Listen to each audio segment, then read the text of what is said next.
നാട്ടുസഞ്ചാരിയുടെ പുതിയൊരു എപ്പിസോഡിലേക്ക് ഏവർക്കും ഒരിക്കൽ കൂടി സ്വാഗതം. ഇപ്പോൾ ഞങ്ങളുള്ളത് ലഡാക്കിലെ തങ്സെ എന്ന സ്ഥലത്താണ്. ഇന്നലെ വൈകുന്നേരമാണ് ഈ ഹോട്ടലിൽ എത്തിയത്. ഇത് അടുത്ത ദിവസം രാവിലെ ബ്രേക്ക്ഫാസ്റ്റ് ഒക്കെ കഴിഞ്ഞ് ഞങ്ങൾ ലേയിലേക്ക് പോവുകയാണ്. വഴിയിലുള്ള ചില ടൂറിസ്റ്റ് അട്രാക്ഷനുകളും കണ്ടാണ് യാത്ര ചെയ്യാൻ പോകുന്നത്. സത്യത്തിൽ ഇവിടെ നിന്നും പോകാൻ തോന്നുന്നില്ല. അത്ര സുന്ദരവും സുഖകരവുമാണ് ഈ സ്ഥലത്തെ താമസം.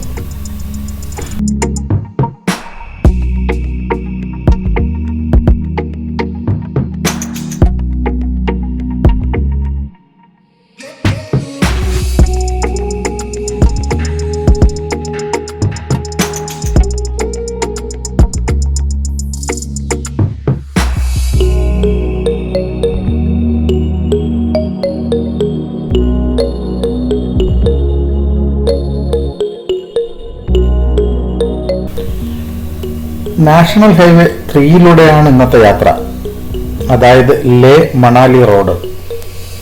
ഈ റൂട്ടിലാണ് ചങ്ല പാസ് ഉള്ളത്. മീൻ സീ ലെവലിൽ നിന്നും 17,668 അടി ഉയരത്തിലുള്ള പാസാണ് ചങ്ല പാസ്. തങ്സയിൽ നിന്നും ലേയിലേക്ക് 115 കിലോമീറ്റർ ദൂരമുണ്ട്. തങ്സയിൽ നിന്നും ചങ്ല പാസിലേക്ക് 52 കിലോമീറ്റർ.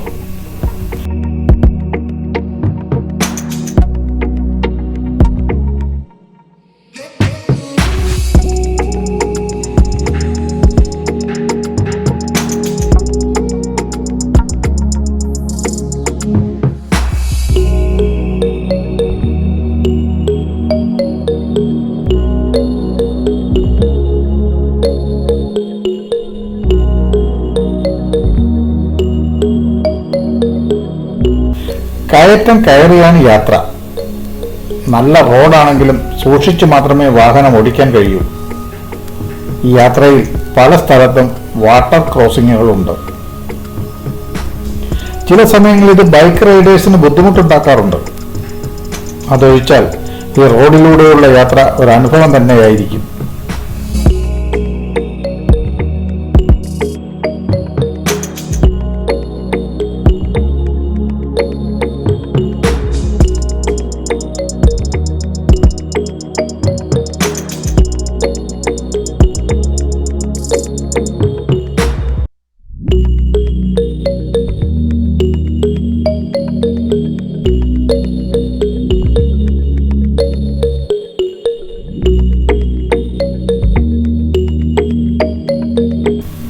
എങ്ങനെയാണ് ടൂറിസം വികസിപ്പിക്കേണ്ടതെന്ന് ജമ്മു കാശ്മീരിനെയും ലഡാക്കിനെയും കണ്ടുപിടിക്കണം. അത്ഭുത കാഴ്ചകളോ സുഖകരമായ കാലാവസ്ഥയോ ഒന്നും തന്നെ അവകാശപ്പെടാനില്ലാത്ത സ്ഥലമാണ് ലഡാക്ക്. എങ്കിലും 10,000-കണക്കിന് ടൂറിസ്റ്റുകളാണ് ഇപ്പോൾ ലഡാക്ക് സന്ദർശിക്കുന്നത്. ഇതിൽ ധാരാളം വിദേശികളും ഉൾപ്പെടും.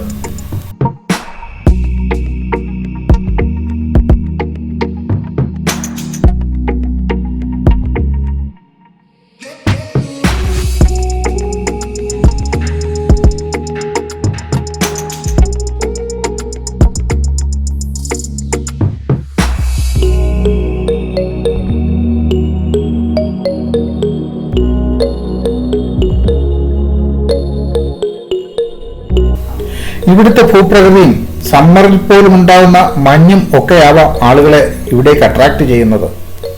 കൂടാതെ ടൂറിസം ഡിപ്പാർട്ട്മെന്റിന്റെ പ്രൊമോഷനും ഒരു പ്രധാന കാരണമായിട്ടുണ്ട്. ബുദ്ധമതത്തിന്റെ സ്വാധീനത്താൽ ഇവിടെ നിർമ്മിക്കപ്പെട്ടിട്ടുള്ള മൊണാസ്ട്രികളും അതുപോലെ പഴയകാല കൊട്ടാരങ്ങളും ഇവിടെ ഇപ്പോഴും സംരക്ഷിച്ചു വരുന്നു. അതും സഞ്ചാരികളെ ഇവിടേക്ക് ആകർഷിക്കുന്നതിന് കാരണമാകുന്നുണ്ട്.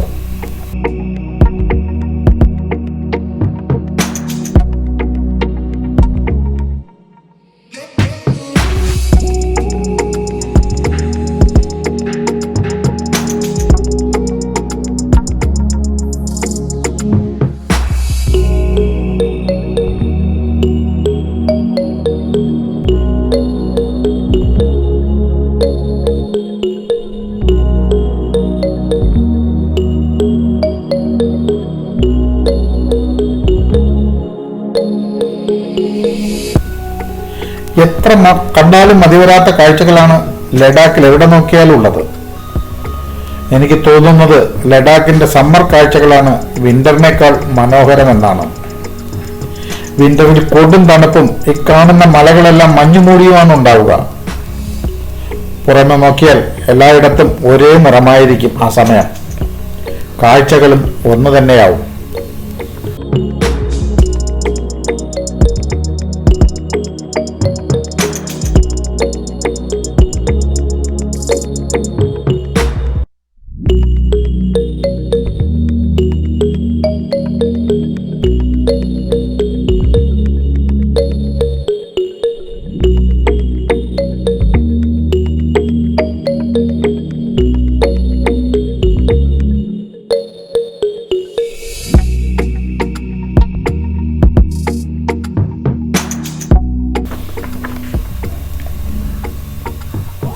ഇവിടെ ഒരു യാക്ക് ഫാം കണ്ടു നിർത്തിയതാണ്.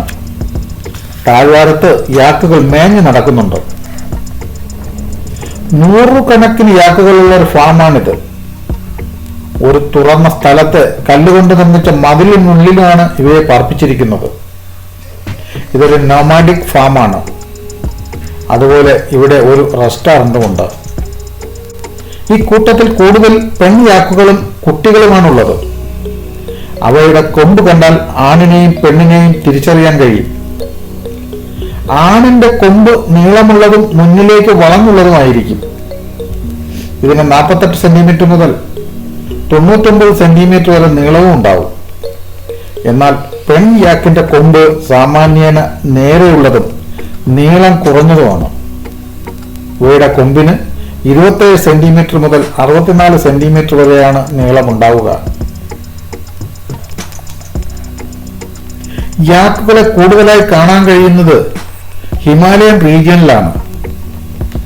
എത്ര തണുപ്പും അതിജീവിക്കാൻ കഴിയുന്ന തരത്തിലുള്ള ശരീരപ്രകൃതിയാണ് ഇവയുടേത്. രോമാവൃതമാണ് ഇവയുടെ ശരീരം മുഴുവൻ. അത് വളർന്ന് ചിലപ്പോൾ ബെല്ലിയും കഴിഞ്ഞ് നിലത്ത് മുട്ടുന്ന തരത്തിൽ വരെ എത്താറുണ്ട്. പൂർണ്ണ വളർച്ചയെത്തിയ യാക്കുകളിൽ ആൺ യാക്കിന് 350 മുതൽ 585 കിലോ വരെ വെയിറ്റ് ഉണ്ടാവും. പൂർണ്ണ വളർച്ചയെത്തിയ പെൺയാക്കിന് 225 കിലോഗ്രാം മുതൽ 255 കിലോഗ്രാം വരെ വെയിറ്റ് ഉണ്ടാവും. എന്നാൽ വൈൽഡ് യാക്കിന് 1000 കിലോ വരെ വെയിറ്റ് ഉണ്ടാവാറുണ്ട്. ഇവയുടെ ശരീരത്തിലുള്ള രോമം മാത്രമല്ല ഇവയെ ഹൈ ആൾട്ടിറ്റ്യൂഡിൽ ജീവിക്കാൻ സഹായിക്കുന്നത്. ഇവയുടെ ശ്വാസകോശവും ഹൃദയവും വരെ ഈ ഹൈ ആൾട്ടിറ്റ്യൂഡിൽ ജീവിക്കുന്നതിന് ഉതകുന്ന തരത്തിലാണുള്ളത്.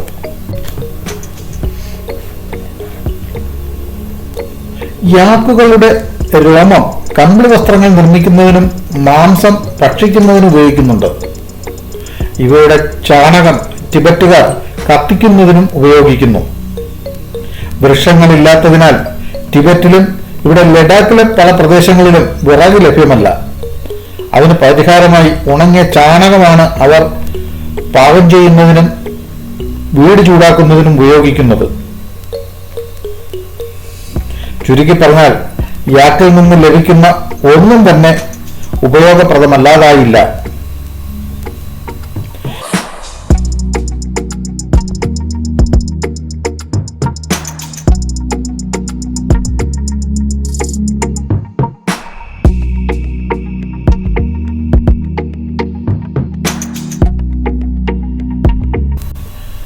ഇപ്പോൾ നമ്മൾ ചങ്ല പാസിലെത്തി.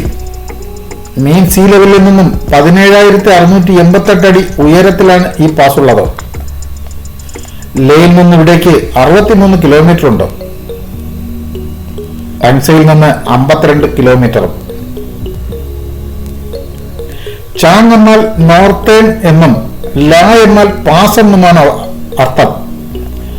അതായത് ലഡാക്കിന്റെ വടക്കേ അറ്റത്തേക്കുള്ള പാസ്. ഇതിന് gate way of Nubra region എന്നും അറിയപ്പെടുന്നുണ്ട്. ഏറ്റവും അടുത്ത ടൗൺ തങ്സയാണ്. ഇവിടെ ഒരു ഡിഫൻസ് റിസർച്ച് സെന്റർ ഉണ്ട്. ലോകത്ത് ഏറ്റവും ഉയരത്തിലുള്ള റിസർച്ച് സ്റ്റേഷൻ. DRDOയുടെ സ്റ്റേഷനാണ് അത്. ഹൈ ആൾട്ടിറ്റ്യൂഡിനെ കുറിച്ച് റിസർച്ച് ചെയ്യുന്ന സെന്ററാണത്. NH3-ൽ ലേ ടു പാങ്ങോങ് റോഡിലാണ് ഈ പാസ് ഉള്ളത്. ഇവിടെ 20-25 മിനിറ്റ് കൂടുതൽ നിൽക്കരുതെന്നാണ് മെഡിക്കൽ അഡ്വൈസ്. കൂടുതൽ സമയം ഇവിടെ നിന്നാൽ AMS ഉണ്ടാകാൻ സാധ്യതയുണ്ട്. അതുമാത്രമല്ല, കൂടുതൽ കാഴ്ചകളൊന്നും തന്നെ ഇവിടെ ഇല്ല. അതുകൊണ്ട് ഞങ്ങൾ കൂടുതൽ സമയം അവിടെ ചെലവഴിക്കാതെ യാത്ര തുടരുകയാണ്.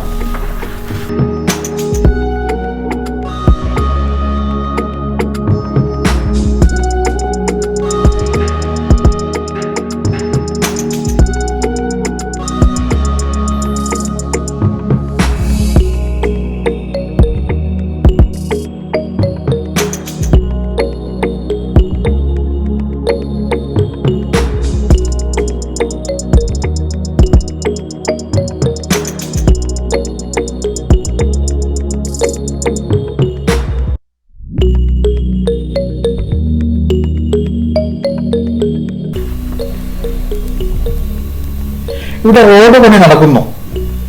ഒപ്പം കോൺവേയായി മിലിറ്ററി വാഹനങ്ങൾ കയറി വരുന്നുണ്ട്. അതുകൊണ്ട് നമ്മുടെ വാഹനം ഇവിടെ നിർത്തിയിരിക്കുകയാണ്. ഏതോ ഒരു മിലിറ്ററി യൂണിറ്റ് ഒരു സ്ഥലത്തു നിന്നും മറ്റൊരു സ്ഥലത്തേക്ക് ഷിഫ്റ്റ് ചെയ്യുന്നതാവും ഇത്. അങ്ങനെയാണ് മിലിറ്ററി ഓപ്പറേഷൻ. അതിർത്തികളിൽ യൂണിറ്റുകൾ മാറി മാറി സ്ഥാപിക്കും. അതൊരു തന്ത്രമാണ്.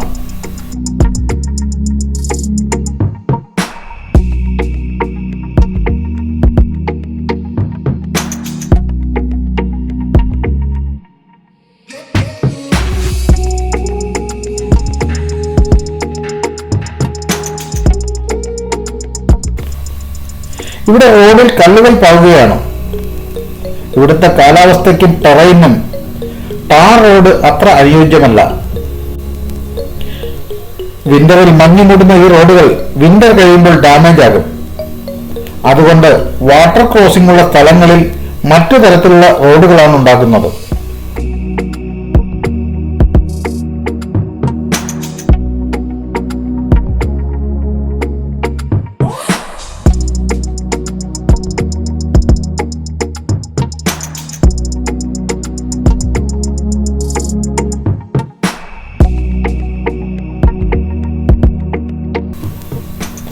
ഇവിടെയും റോഡ് പണി നടക്കുന്നു. പക്ഷെ ലോറി കണ്ടോ? സൈറ്റിൽ വെള്ളം എത്തിക്കുന്നതിനുള്ള വാഹനമാണത്. റോഡിന് കുറുകെയിട്ട് ഗതാഗത തടസ്സം ഉണ്ടാക്കിയാണ് വെള്ളം കളക്ട് ചെയ്യുന്നത്. ആ വാഹനം ഒന്ന് സൈഡ് മാറ്റിയിരുന്നെങ്കിൽ നമുക്ക് പോകാമായിരുന്നു.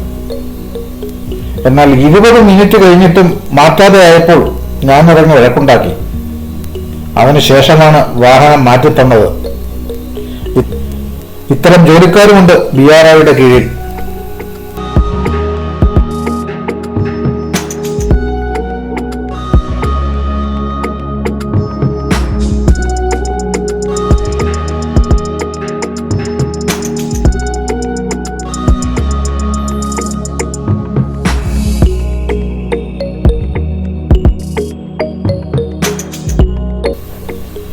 ഇപ്പോൾ നമ്മളൊരു വില്ലേജിലെത്തി.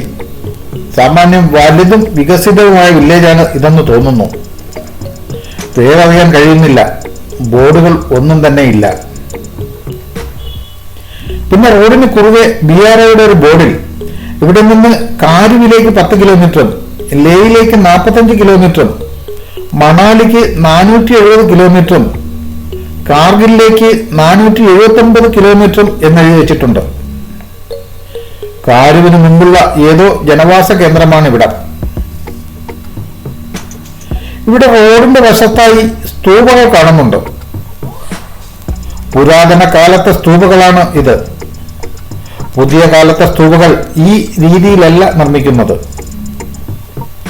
അകലെ കുന്നിൻ ചെരുവിൽ ഒരു കെട്ടിടവും കാണുന്നുണ്ട്. അതൊരു മൊണാസ്ട്രി ആകാനാണ് സാധ്യത.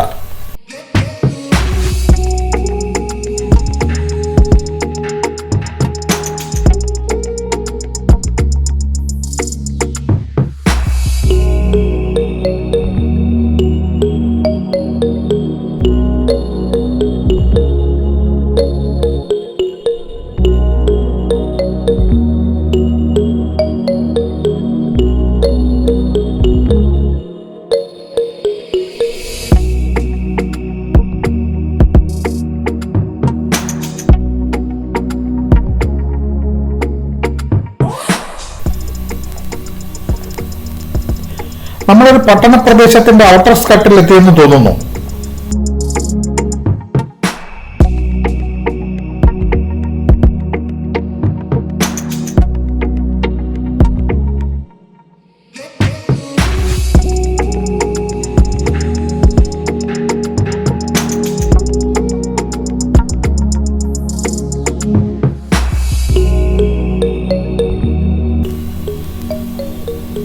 ഇതാണ് കാരു ടൗൺ. അത്യാവശ്യം വലിയ ടൗൺ ആണ് കാരു. ധാരാളം കച്ചവട സ്ഥാപനങ്ങളും സ്റ്റേകളും ഒക്കെ ഉണ്ട് റോഡിന് ഇരുവശത്തുമായി.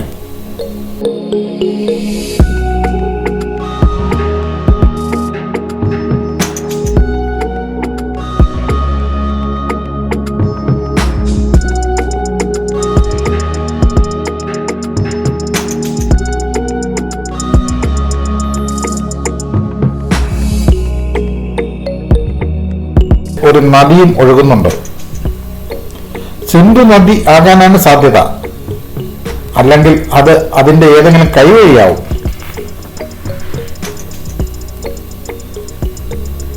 ഇടതുവശത്ത് കാണുന്നത് കൃഷിയിടങ്ങളാണ്. ആ വൃക്ഷങ്ങൾ ആപ്രിക്കോട്ടാണെന്ന് തോന്നുന്നു, പക്ഷെ ഇപ്പോൾ സീസൺ അല്ല.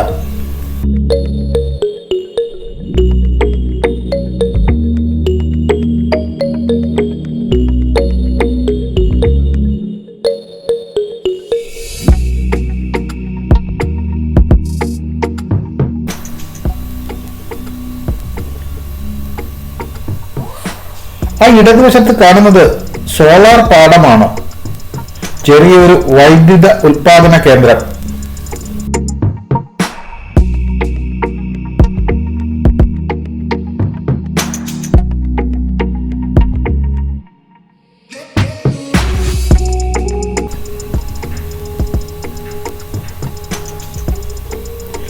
ലേയിൽ നിന്നും പാങ്ങോങ്ങിലേക്കും ടങ്സയിലേക്കുമൊക്കെ പോകുന്നതിന് ബൈക്ക് റൈഡേഴ്സ് തിരഞ്ഞെടുക്കുന്ന റോഡാണിത്.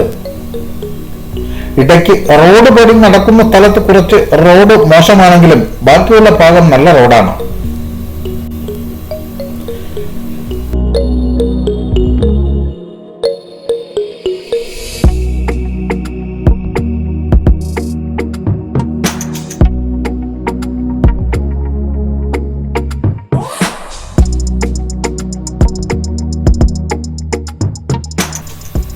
സത്യത്തിൽ ഇവിടെയൊക്കെ ലേ പട്ടണത്തിന്റെ ഔട്ടർ സ്കട്ടാണ്.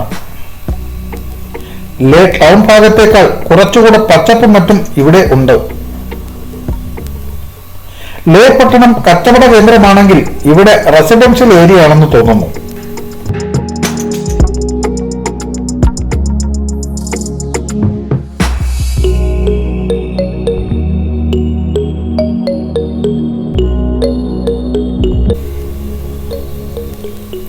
നമ്മൾ ഇപ്പോൾ എത്തിയിരിക്കുന്നത് തിക്സെ വില്ലേജിലാണ്. ഇവിടെയാണ് പ്രശസ്തമായ തിക്സെ മൊണാസ്ട്രി ഉള്ളത്.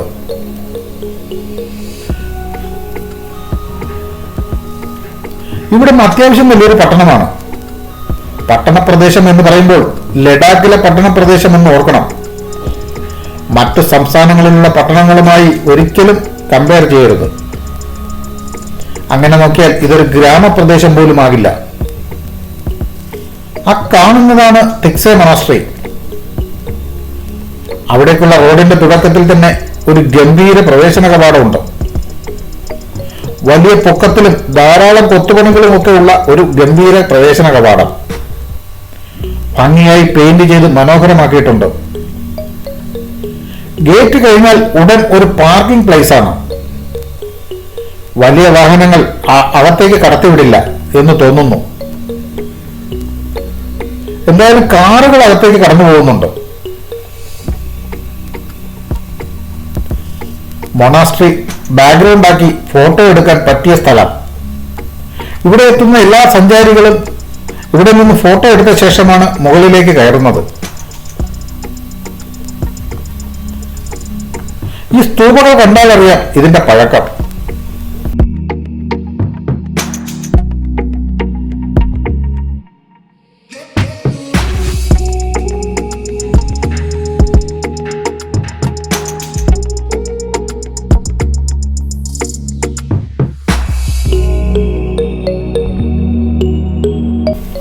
അകത്തേക്കുള്ള റോഡിന്റെ ഇരുവശത്തും താമസക്കാരാണെന്ന് തോന്നുന്നു.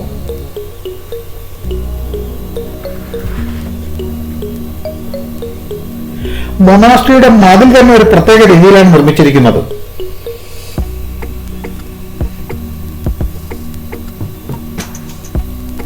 അടുത്തായാണ് മൊണാസ്ട്രി കണ്ടതെങ്കിലും കുറച്ചധികം ദൂരമുണ്ട് അവിടേക്ക്. കുന്നിൻ ചരിവിലാണ് മൊണാസ്ട്രി ഉള്ളത്. അതുകൊണ്ട് കറങ്ങി മാത്രമേ അവിടേക്ക് എത്താൻ കഴിയൂ. ഞങ്ങൾ മൊണാസ്ട്രിയുടെ ഉള്ളിലേക്ക് കടക്കുന്നതിനുള്ള പ്രവേശന കവാടത്തിലെത്തി. ഇതുവരെ വാഹനം കടത്തിവിടും, ഇനി നടന്നു കയറണം. അത്ര എളുപ്പമുള്ള പണിയാണെന്ന് തോന്നുന്നില്ല. മാത്രമല്ല, ഇവിടുത്തെ ആൾട്ടിറ്റ്യൂഡ് മീൻ സീ ലെവലിൽ നിന്നും 11,800 അടിയാണ്. ഓക്സിജൻ ശരിക്കും കിട്ടില്ല, നന്നായി കിതയ്ക്കും. അതുകൊണ്ട് ഇവിടെ നിന്ന് കണ്ട് തിരികെ പോകാനാണ് പ്ലാൻ. മാത്രമല്ല, പല മൊണാസ്ട്രികളും കണ്ടതാണല്ലോ, ഇതും അതുപോലൊക്കെ തന്നെ ആവും. തിക്സെ മൊണാസ്ട്രി സ്ഥിതി ചെയ്യുന്നത് തിക്സെ വില്ലേജിലാണ്. ലേയിൽ നിന്നും 19 കിലോമീറ്റർ ദൂരമാണ് ഇവിടേക്ക്. 15-ാം നൂറ്റാണ്ടിൽ നിർമ്മിച്ചതാണ് ഈ മൊണാസ്ട്രി. ഇതിന് 12 നിലകളാണുള്ളത്. ഏറ്റവും മുകളിലായി മൈത്രേയ സ്റ്റാച്യു ഉണ്ട്. ഫ്യൂച്ചർ ബുദ്ധ എന്ന സങ്കല്പത്തിൽ ഉണ്ടാക്കിയിട്ടുള്ള സ്റ്റാച്യുവിനെയാണ് മൈത്രേയ സ്റ്റാച്യു എന്നറിയപ്പെടുന്നത്. ഇവിടെയുള്ള അമ്പലവും മൈത്രേയ അമ്പലമാണ്. ലഡാക്കിലെ ഏറ്റവും വലിയ മൈത്രേയ സ്റ്റാച്യു ഇവിടെയുള്ള സ്റ്റാച്യുവാണ്. ഇതിലും വലിയ ബുദ്ധ സ്റ്റാച്യുകളുണ്ട്. പക്ഷേ ഇത് ഫ്യൂച്ചർ ബുദ്ധ സങ്കല്പത്തിലുള്ളതാണ്. ഇവിടെ ധാരാളം മ്യൂറൽസ് ഉണ്ട്. അവയൊന്നും കയറി ഷൂട്ട് ചെയ്ത് കാണിക്കാൻ കഴിയാത്തതിൽ ക്ഷമിക്കണം. ഇവിടെ ബുദ്ധ സന്യാസിമാർ മാത്രമല്ല ഉള്ളത്, സന്യാസിനിമാരും ഇവിടെ ഉണ്ട്. അവർക്കായി ഇവിടെ ഒരു സ്കൂളുണ്ട്.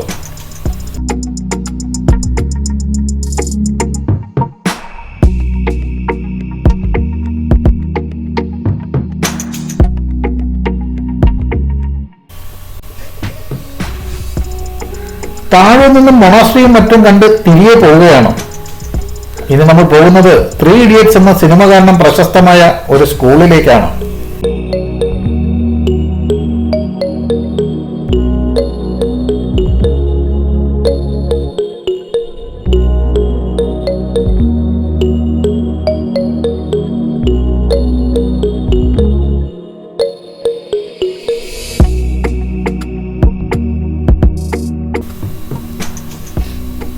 ഇതാണ് സ്കൂളിലേക്കുള്ള പ്രവേശന കവാടം.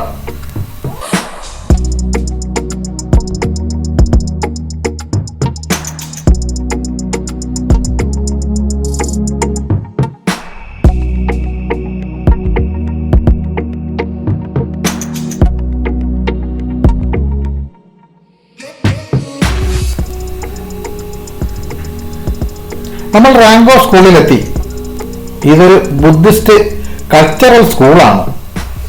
ഷേ വില്ലേജിൽ ഷേ പാലസിനും ഷേ മൊണാസ്ട്രിക്കും അടുത്ത് തന്നെയാണ് ഈ സ്കൂളുമുള്ളത്.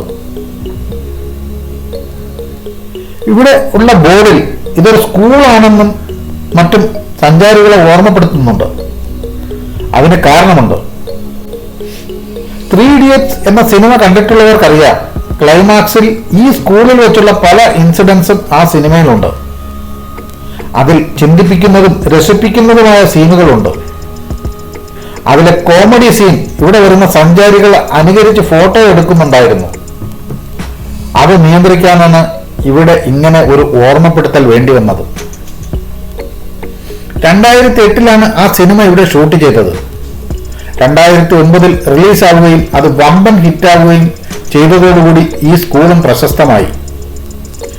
ആ സിനിമയോടുകൂടി പ്രശസ്തമായത് ഈ സ്കൂൾ മാത്രമായിരുന്നില്ല. പാങ്ങോങ് തടാകവും ഹൈ ആൾട്ടിറ്റ്യൂഡ് കോൾഡ് ഡെസർട്ടും ഒക്കെ പ്രശസ്തമായി. യഥാർത്ഥത്തിൽ ഈ സ്കൂളിന്റെ പേര് ഡ്രക് പത്മ കാർപ്പോ സ്കൂൾ എന്നാണ്. ലഡാക്കി ഭാഷയിൽ കാർപ്പോ എന്നാൽ വെളുത്തതെന്നും പത്മ എന്നാൽ താമര എന്നുമാണ്. ഈ school dark white lotus school എന്നും അറിയപ്പെടുന്നുണ്ട്. പക്ഷെ സിനിമ പ്രശസ്തമായതോടെ ഈ സ്കൂളിന്റെ അധികാരികളും ഈ സ്കൂളിനെ റാങ്കോ സ്കൂൾ എന്നാണ് വിളിക്കുന്നത്. ഈ സ്കൂൾ പ്രധാനമായും ലക്ഷ്യമിടുന്നത് ടിബറ്റൻ ബുദ്ധിസത്തിന്റെ കൾച്ചറൽ ട്രഡീഷൻസ് പുതിയ തലമുറയിലേക്ക് പകർത്തി നൽകുക എന്നുള്ളതാണ്. ഇപ്പോഴും അത്തരം സിലബസുകളാണ് ഈ സ്കൂളിലുള്ളത്. ഈ സ്കൂളിന്റെ നിയന്ത്രണം ഡ്രഗ് പത്മ എഡ്യൂക്കേഷണൽ സൊസൈറ്റി എന്ന സംഘടനയ്ക്കാണ്. ഇവിടുത്തെ മീഡിയം ലഡാക്കിയും ഇംഗ്ലീഷുമാണ്. ഈ സ്കൂളിന് ധാരാളം ദേശീയവും അന്തർദേശീയവുമായ അവാർഡുകൾ കിട്ടിയിട്ടുണ്ട്. എക്സ്ട്രീം വെതർ ക്ലൈമറ്റിൽ ഉണ്ടാക്കപ്പെട്ടിട്ടുള്ള എൻവയോൺമെന്റൽ ഫ്രണ്ട്ലി ഡിസൈനാണ് ആ അവാർഡുകൾ കിട്ടിയിട്ടുള്ളത്. ഈ സ്കൂളിന്റെ പുനരുദ്ധാരണത്തിനും നടത്തിപ്പിനുമായി ധാരാളം ഫണ്ട് വിവിധ NGOകൾ വഴി ലഭിക്കുന്നുണ്ട്. ഇവിടെ റാങ്കോസ് കഫേ എന്ന പേരുള്ള ഒരു റെസ്റ്റോറന്റും പ്രവർത്തിക്കുന്നു.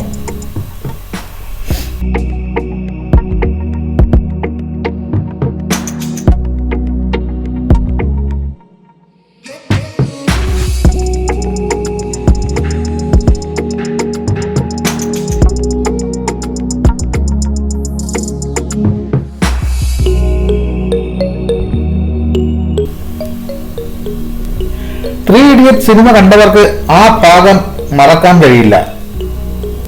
റാങ്കോ വാൾ എന്നാണ് ആ ചുവർ ഇപ്പോൾ അറിയപ്പെടുന്നത്. അവിടെ നിന്നാണ് ഈ സിനിമയിലെ ഒരു പ്രധാന കഥാപാത്രം മൂത്രമൊഴിക്കുന്നതും മുകളിലെ ജനാലിലൂടെ സ്കൂൾ കുട്ടികൾ ഇലക്ട്രിക് വയർ താഴ്ത്തി കഥാപാത്രത്തെ ഷോക്കടിപ്പിക്കുന്നതും. സത്യത്തിൽ അതൊരു സെറ്റാണ്. ആ സീൻ ഷൂട്ട് ചെയ്യാൻ നിർമ്മിച്ച ചുവര് മാത്രമാണത്. പക്ഷെ ഇപ്പോൾ വിസിറ്റേഴ്സ് അവിടെ നിന്ന് അതേ തരത്തിൽ മൂത്രമൊഴിക്കുന്ന സീൻ പോസ്റ്റ് ചെയ്ത് ഫോട്ടോ എടുക്കാറുണ്ട്. അതാണ് ഇപ്പോൾ ഈ സ്കൂൾ അധികാരികൾ വിലക്കിയിട്ടുള്ളത്. സ്കൂളിന്റെ കാഴ്ചകളൊക്കെ കണ്ട് തിരികെ പോവുകയാണ്. ഇനി നമ്മുടെ ലേയിലെ സ്റ്റേയിലേക്കാണ് പോകുന്നത്.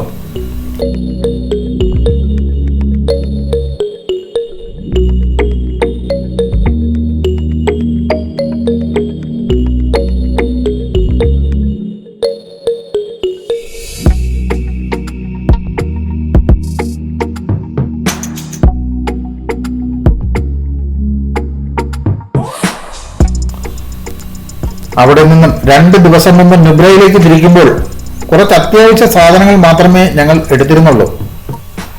ബാക്കി ലഗേജുകൾ അവിടെ വെച്ചിട്ടാണ് പോയത്. ഇത് നമ്മുടെ ജമ്മു കാശ്മീർ ലഡാക്ക് യാത്രയുടെ അവസാന വീഡിയോ ആണ്. നാളെ രാവിലെ ഇവിടെ നിന്നും നാട്ടിലേക്ക് തിരികെ പോകും. ലേയിൽ നിന്ന് ഡൽഹിയിലേക്കും അവിടെ നിന്ന് ട്രിവാൻഡ്രത്തേക്കുമാണ് ഫ്ലൈറ്റ് ടിക്കറ്റ് ഉള്ളത്. നാട്ടിൽ നിന്ന് വിട്ടിട്ട് 10-15 ദിവസം കഴിഞ്ഞു. ഈ യാത്ര എന്തുകൊണ്ടും മറക്കാനായില്ല. ഈ യാത്രയുടെ പകുതി വരെ മക്കളും കൂടെ ഉണ്ടായിരുന്നു. അത് കഴിഞ്ഞ് ഞങ്ങൾ 4 ആളുകൾ. ഈ പ്രായത്തിൽ ഞങ്ങൾക്ക് ലഡാക്കിൽ വരാൻ കഴിയുമെന്ന് കരുതിയതല്ല. നമ്മുടെ ടൂർ ഓപ്പറേറ്ററായ ജോസ്ന 60+ അങ്ങോട്ട് എന്റർടൈൻ ചെയ്യില്ല എന്നും റിസ്ക് ആണെന്നും ഓർമ്മപ്പെടുത്തിയെങ്കിലും ഞങ്ങളുടെ സ്റ്റേയും യാത്രകളും മറ്റും സൂക്ഷ്മമായി നാട്ടിലിരുന്ന് നിരീക്ഷിക്കുകയും ഞങ്ങൾക്ക് വേണ്ട സൗകര്യങ്ങൾ ഒരുക്കി നൽകുകയും ചെയ്തു. ഇവിടെ സുധീഷാകട്ടെ ഞങ്ങളെ ഒരു പേരൻസിനോടെന്ന പോലെ ഉള്ള കരുതലും സ്നേഹവും നൽകിയിട്ടുണ്ട്. ഈ വീഡിയോ കാണുന്ന നിങ്ങളിൽ ആർക്കെങ്കിലും ലഡാക്ക് സന്ദർശിക്കണമെങ്കിൽ SR ടൂർസ് ലഡാക്ക് എന്ന സ്ഥാപനത്തെ ബന്ധപ്പെടാവുന്നതാണ്. ആ സ്ഥാപനം തന്നെയാണ് കേരള ഹൗസ് എന്ന പേരിലും അറിയപ്പെടുന്നത്. ആ കാണുന്ന ഒരു വാട്ടർ ടാങ്കാണ്. ഇവിടുത്തെ കാലാവസ്ഥയ്ക്ക് അനുയോജ്യമായ രീതിയിലുള്ള നിർമ്മാണം. മണ്ണ് മൂടിയിട്ടിട്ടുള്ളതാണ്. അതുകൊണ്ട് പെട്ടെന്ന് വിന്ററിൽ വെള്ളം തണുത്തുറഞ്ഞ് ഐസാകില്ല.